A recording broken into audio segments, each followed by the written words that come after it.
And this, my friends, is what I call a mini mom vacation.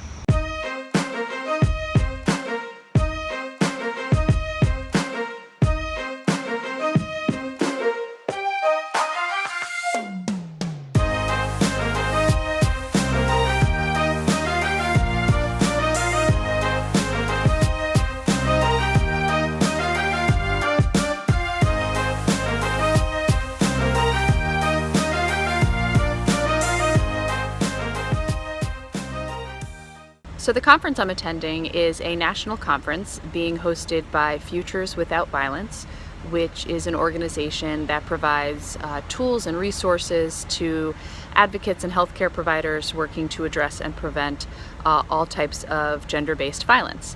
And the theme of the conference, it seems from the materials I've been able to get my hands on, is looking at racial injustice and the intersection of racism with anti-violence work.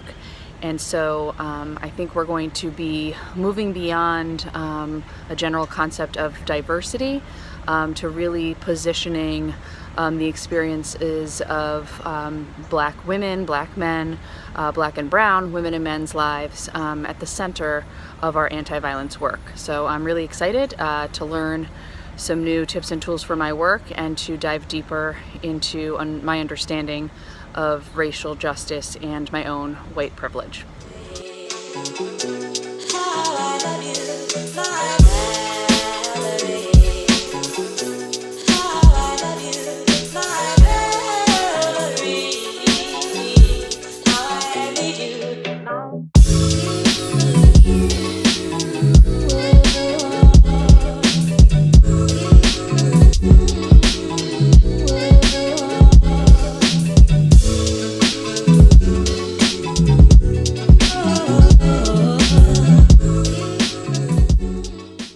The third one would be speaking about racism in a way that is not always centered on disadvantage and underrepresentation. We need to speak about it as overrepresentation of certain groups, and we need to talk about how racism saps the collective genius of us as a society. We are all harmed by racism.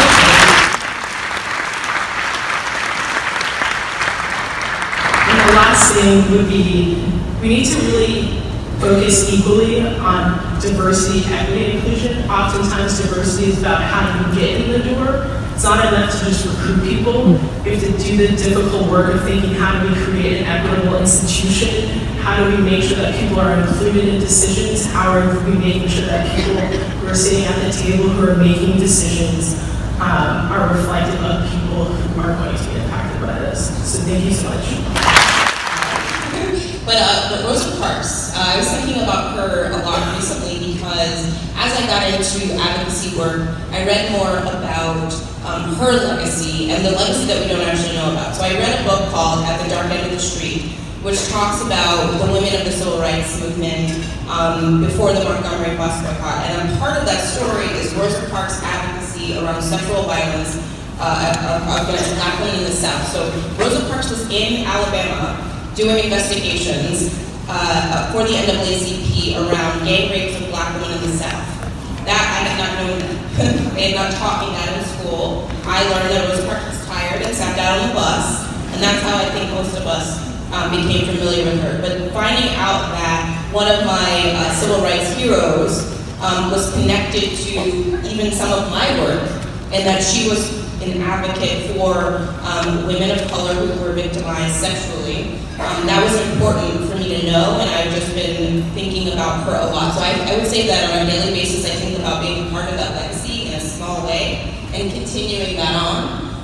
But then also, Melissa Harris Perry also inspires me every day. Joyanne Reed is a mentor of mine, and I love her success, and she inspires me every day. And so I think that I look to women both in the past and also in the present, and I just try to raise my own voice. Just to quote my boss, Hillary Clinton again, she tells me every time she sees me, this is literally every time, I love your Twitter, because she follows me on Twitter, and she says, keep speaking your truth.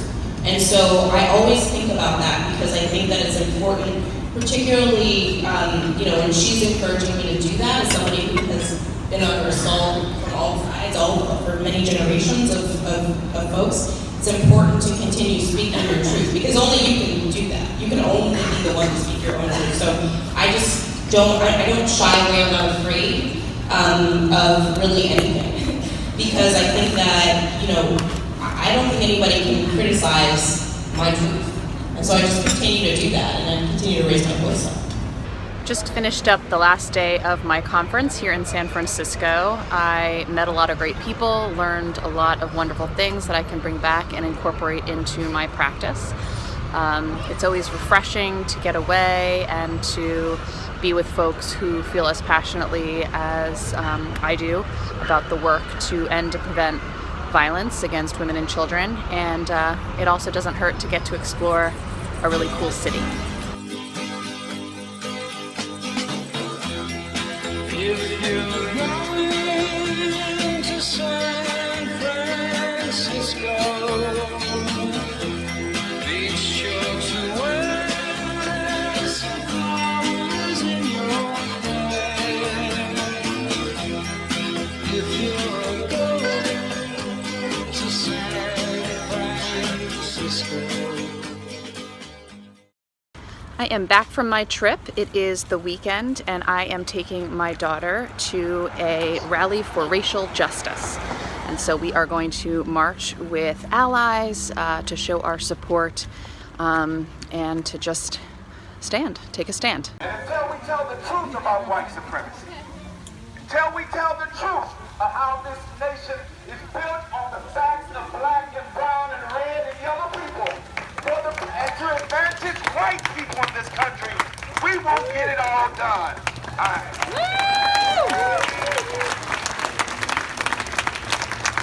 Several times a week, this particular square is occupied by people who do not support a woman's right to choose.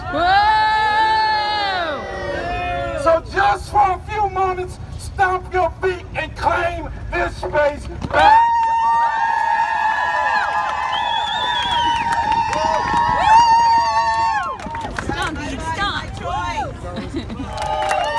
I'm especially honored here today to welcome everyone to a benefit for Puerto Rico. It's been an issue I've worked on many years, and it's a big part of what I believe to be the Black-Brown Alliance that is going to be necessary to get anything done in this country. And so I am 110% committed to Black Lives Matter, to Moral Monday, to the people of Puerto Rico. It's the same struggle. It is the same struggle, right? So thank you all so much for coming out here today.